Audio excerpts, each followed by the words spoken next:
자, 그러면 또 다음 종목 지나도록 가보도록 할까요? 자, 이번에는 유튜브에서 한번 찾아보겠습니다. 유튜브에서 닉네임 굉장히 좋은 분이네요. 좋은날님께서 보내주신 분입니다.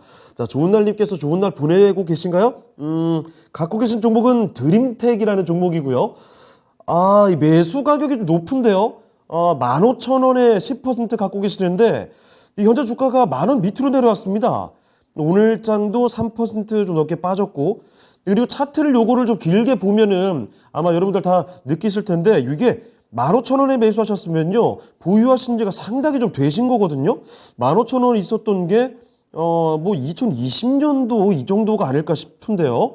자, 일단은 드림텍에 대해서 사연을 좀 남겨주셨거든요. 읽어드리도록 하겠습니다.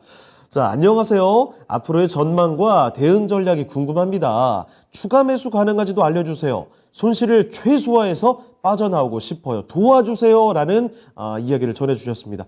드림텍 아마 좀 오랫동안 고생을 하신 것 같고, 그래서 그런지 지금 매수 가격 15,000원과 비교해봤을 때 손실률이 굉장히 크죠. 그래서 추가 매수해서 평균 단가를 낮춰갈 수 있을까? 이런 질문도 남겨주셨습니다. 자, 그런데 추가 매수해서 평균 단가를 낮춰간다? 앞으로의 상승 여지가 있어야지 그 전략이 가능할 텐데요. 한번 살펴보도록 하겠습니다. 네, 신규 전문가님 드림텍입니다. 15,000원에 매수를 하셨고 지금 10,000원 밑으로 내려와 있거든요. 상당히 오랫동안 주가가 힘을 못 쓰고 있는데 이 종목 추가 매수도 가능한지 좀 여쭤보셨습니다. 어떤 전략이 가능하겠습니까? 예, 드림텍은 원래는 이제 스마트폰 쪽에 일을 하던 회사인데 예. 지금 이제 헬스케어 쪽으로 거의 이제 뭐 회사가 바뀌었다고 봐야 되겠죠. 네. 지난번에 보면은 드림텍 같은 경우에 뭐 2020년도 코로나 때 네. 헬스케어 쪽이 부각받으면서 엄청나게 올라갔던 적이 있고요. 그때 뭐 전자코 얘기도 있었고 네. 또 유럽 쪽에서 뭐 30초 안에 뭐 진단한다 이래가지고 언뜻 기억날 것 같아요. 네, 그런 네. 것들 때문에 막 상한가하고 이랬었는데 예. 결국에는 그때 너무 많이 올랐던 게 이제 이 회사한테는 독이 된 거예요. 그때 그렇게 많이 오르면서 이제 테마성 종목이 돼버렸고요. 네. 이 회사가 사실 실적이나 밸류에이션 상으로 나쁜 회사냐 그러면 그런 것 같지 않아요. 이 회사가 올해 지금 3분기까지 실적이 900억이거든요. 예. 그럼 1,000억이라고 치면은 4분기 때까지 해가지고 이 회사가 지금 시총이 6,900억이니까 7배가 안 됩니다. 지금 영업이익 기준으로 했을 때 PR이. 그러면은 이제 뭐 이 회사 그럼 성장성이 없느냐 그러면은 매출도 계속해가지고 2019년도에 5천억대에서 20년도 9천억대, 21년도 1조 2천억대 매출도 계속 성장을 했어요. 예. 영업이익도 뭐 계속해가지고 성장을 좀 해왔고, 그래서 성장성도 있는 회사고, 또 앞으로 이제 헬스케어 시장이 이 회사가 또 뭐 하고 있냐면 그 원격 심전도계 하고 있거든요. 네. 그러면 원격 의료 시장이 개화되게 되면은 원격 심전도 같은 센서 같은 것들은 상당히 괜찮은 아이템이에요. 네. 그래서 그런 것들도 괜찮은 아이템이고 해서 주가가 지금 상황에서 가려면 충분히 갈 수 있는 이제 종목으로 보여요. 근데 이제 왜 이렇게 자꾸 못 가고 있느냐? 예전에 이제 테마주로서 활동했던 그 이력, 이렇게 주식시장에서 한번 찍히면은 테마주로 찍히면은 그 테마주를 벗어나는 게 참 힘들어요.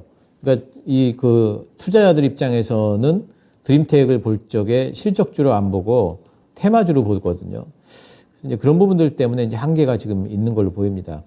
하지만 올해 실적이 상당히 어느 정도 좀 확보가 좀 되고, 그리고 내년도에 10년도 부분에 대한 부분들이 더 헬스케어에 대한 부분들이 좀 부각이 된다면은 주가는 좀 갈 수 있지 않을까, 기대는 할 수 있는 종목입니다. 그리고 뭐 일단 바닥은 좀 잡은 듯 싶고요. 그리고 실적이 좀 나와졌기 때문에 하방 지지는 있을 걸로 보입니다. 10%시라면은 저는 이 종목은 한 10% 정도는 더 들어가셔도 된다고 보고 있고요. 네. 그리고 시간은 얼마나 걸릴지 모르겠어요. 근데 제 생각에는 일단은 언젠가 한 번은 좀 모멘텀을 받지 않을까 생각을 하고 있고요. 13,000원까지는 일단 올라갈 것 같습니다. 예.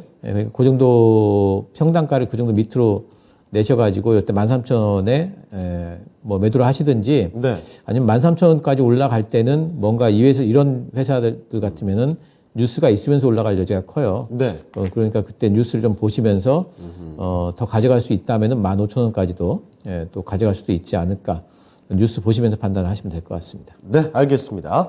자, 드림텍 살펴드렸습니다. 코로나 한창일 때 그때 이슈와 함께 주가가 너무 급등했던 점, 그때 당시 그 21,000원대까지 굉장히 주가 많이 올랐거든요. 자, 그때 급등했던 게 지금 시점에서는 오히려 좀 도구로 작용이 되는 회사가 아닌가 싶네요. 좀 아쉬움이 있긴 합니다. 자, 그런데 다시금 상승할 여력은 충분히 있는 회사다라고 말씀을 해주셨어요. 자, 그래서 고민을 하셨던 대로 추가 매수는 일단 오케이라는 점 말씀을 드리겠습니다. 자, 그래서 조은달님께서 10% 정도 지금 가지고 있는 비중만큼 정도는 추가 매수 가능할 것 같아요. 추가 매수 조금 더 해보시고 평균 단가 낮춰보시죠. 자, 그러면 그 이후에 반등이 이슈에 따라서 반등이 나오게 되면 13,000원까지는 반등이 가능할 것 같습니다. 그러면 아마 지금 10,000원 아래로 위치하고 있기 때문에 평균 단가 감안해 보면 소실 없이 나올 수 있을 것 같거든요. 자, 그런데 그 이슈가 어떤 게 나오느냐에 따라서 상승의 강도를 좀 달라질 수 있기 때문에 13,000원에서 최대 15,000원 정도까지 열어놓고 판단을 해보시면 좋을 것 같습니다. 일단 손실 없이 나올 수 있는 전략 말씀을 해드렸으니까 참고해보시면 좋을 것 같네요.